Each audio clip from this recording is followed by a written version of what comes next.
Oi, pessoal, tudo bem com vocês? Então, meu grupo, eu e a Alessandra, né, das características físico-químicas, nós escolhemos falar sobre a umidade e a cristalização, certo? E dentro da umidade, como um pontapé inicial, eu vou falar um pouquinho primeiro sobre a maturação, que a partir desse processo metabólico da abelha, né, que a abelha vai produzir uma substância considerada mel e depositar nos favos, como nós já sabemos, lá onde o mel fica maturando, certo? E durante esse período, que é uma transformação nessa substância, né, transformação na matéria-prima, que é o mel, é o que caracteriza esse processo de maturação. Então, é importante saber identificar quando o mel está maduro, porque é esse fator que é muito importante para a umidade do produto. Outro fator importante é o clima, né? Que o clima é que influencia diretamente nas características físico-químicas do produto, podendo alterar a textura, sabor e consistência, né? Então, no caso do mel, uma das preocupações é em relação à umidade relativa do ar também, certo? Afinal, trata-se de um alimento higroscópico, né? Ou seja, que possui alta capacidade de absorção do vapor de água presente no ar. Então, à medida que a umidade relativa do ar do local aumenta, maior torna-se o teor de umidade presente no mel. E a umidade pode ser proveniente das condições climáticas da região de produção, do uso de equipamentos e embalagens que não estão secos e do não fechamento adequado do decantador, certo? E são muitas também as fontes de umidade dentro da cadeia de produção. Mas o excesso de umidade é um risco à qualidade e está descrito no Guia de Implementação da Associação Brasileira de Normas Técnicas da ABNT, que durante a recepção das melgueiras com favo de mel, a desoperculação dos favos, a centrifugação, filtração do mel, decantação e envase. E ainda, né, se é necessário estar atento às normas da legislação brasileira, que dizem que o nível de umidade do mel não poderá ultrapassar 20%. E o regulamento técnico de identidade e qualidade do mel ainda indica que o mel ideal é entre 17% e 18%. E esses níveis podem ser aferidos com auxílio de um refratômetro de Chataway, acho que é assim, que estabelece uma relação da medida do índice de refração com a porcentagem de umidade. Então, esse teste de umidade que a gente faz no mel, né, no produto, nos indica a quantidade de água presente no mesmo, certo?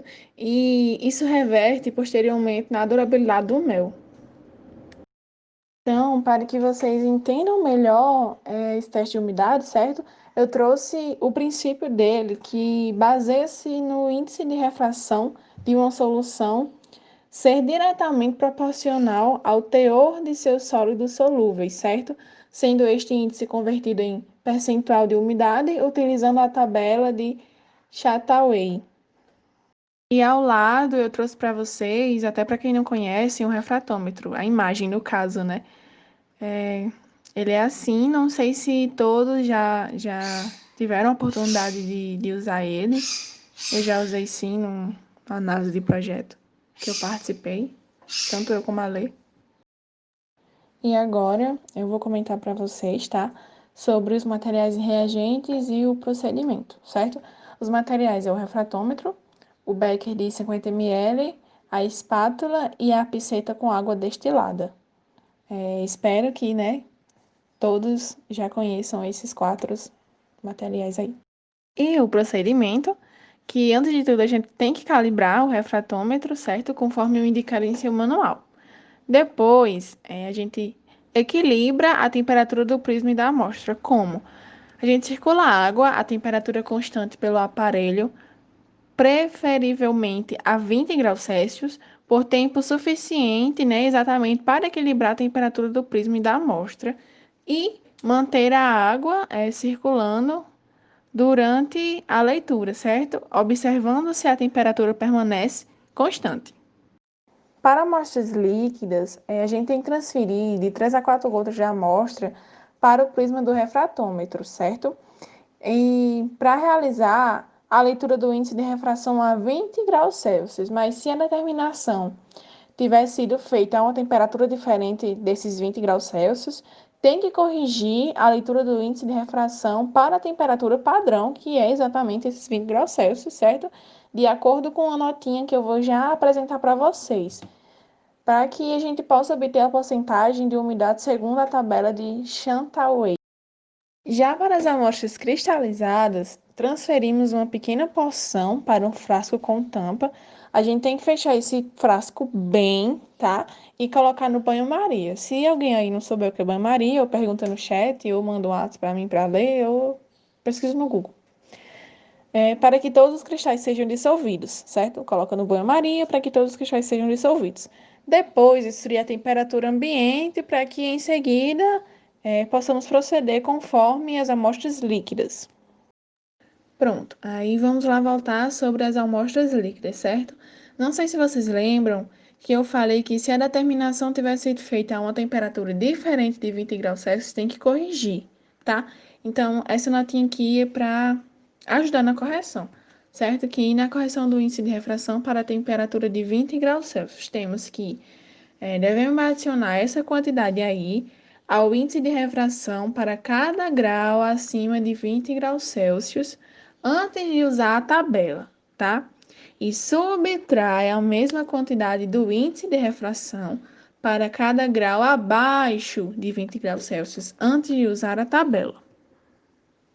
E obtemos o resultado de acordo, né, com a leitura da tabela, que eu vou mostrar agora para vocês como é a tabela. Resumindo tudo, temos a determinação, que é baseada no método de refratômetro de Chantal, que utiliza a medida do índice de refração do mel a 20 graus Celsius, como vimos anteriormente, que para ser convertida em porcentagem de umidade, usamos, né, convertida através desta tabela aqui, certo? Oi, gente, tudo bem? Bom, agora eu vou falar sobre o processo de cristalização do mel e eu trouxe essas duas definições. A cristalização é a formação de cristais que resulta quando o sólido precipita de uma solução líquida. E a cristalização, ela é uma operação de separação onde, partindo de uma mistura líquida, se obtém cristais de um dos componentes da mistura com 100% de pureza.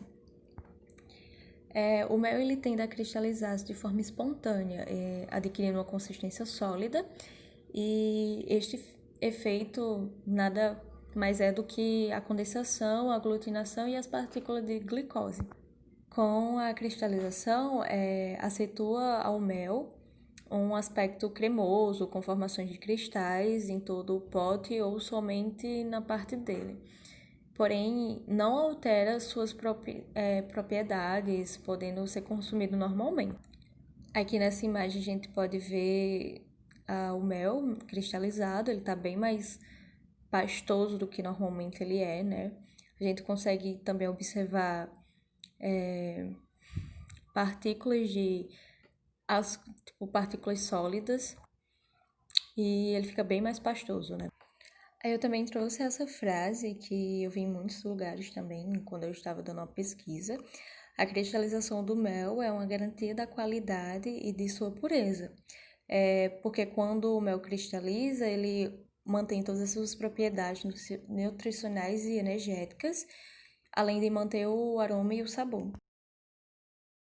Antes de falar um pouco sobre como ocorre o processo de cristalização, é importante lembrar que a cristalização do mel é um processo natural que vai depender da composição do mel e das condições de temperaturas onde ele vai ser submetido. Então, todo mel pode sim cristalizar sem perder o prejuízo do seu valor nutritivo. A cristalização do mel ela ocorre devido à separação de glicose, que é menos solúvel em água do que a frutose. E ela é influenciada por diversos fatores, como a concentração de açúcares, o teor de água na sua composição natural, a procedência floral de néctares, o manuseio durante seu processo, bem como as condições de estocagem. É importante também ressaltar que o mel cristalizado sofre alterações na cor, deixando ela mais opaca. E de acordo com a temperatura e os tipos de cristais formados do mel, ele pode apresentar-se granulado ou pastoso. E também pode ocorrer que o mel cristalizado se forme no fundo do vasilhame e a parte superior continue líquida. Porque nestas áreas também se concentra mais umidade. E para reverter o processo de cristalização do mel, basta submetê-lo a um aquecimento controlado de modo que preserve suas propriedades. Aí vem a descristalização, que para a descristalização a gente há duas maneiras de efetuar este processo. Em casa, caso ocorra de um mel que irá consumir ficar cristalizado, é possível reverter esse processo por meio de aquecimento em banho-maria. Ele se liquefaz novamente e sua temperatura foi elevada ao redor de 70 graus Celsius, não cristaliza mais. Porém, alguns dos seus componentes são destruídos. Então, devido a essa destruição de alguns componentes e alteração na qualidade do produto, a legislação da área de alimentos orienta que a temperatura usada no processo de descristalização do mel, seja controlada e não ultrapasse os 50 graus Celsius. E na indústria de alimento, a descristalização do mel ela deve ser realizada em equipamentos como serpentina ou estufa.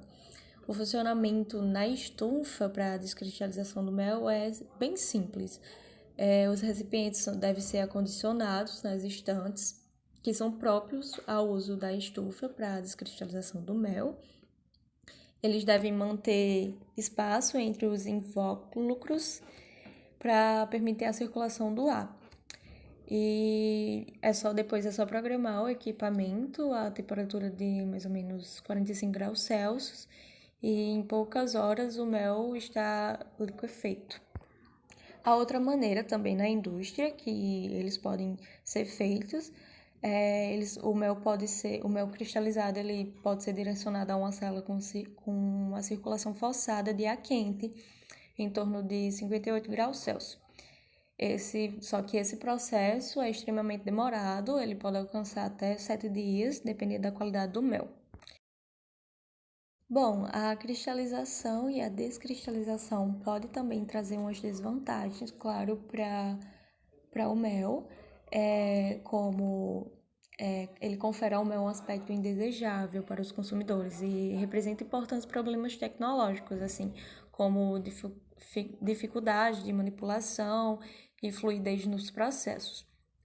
Também pode ocasionar a perda de homogeneidade devido à formação de coexistência de duas fases, cristalina e líquida, com aumento da umidade na fase líquida e possibilidade de multiplicação de leveduras. Bom, e aqui a gente tem uma imagem do mel já cristalizado, ele mais pastoso, mais concentrado. E na outra imagem ao lado, a gente já tem ele liquefeito após passar pelo processo de descristalização. E é isto, gente. Obrigada pela atenção. Até mais.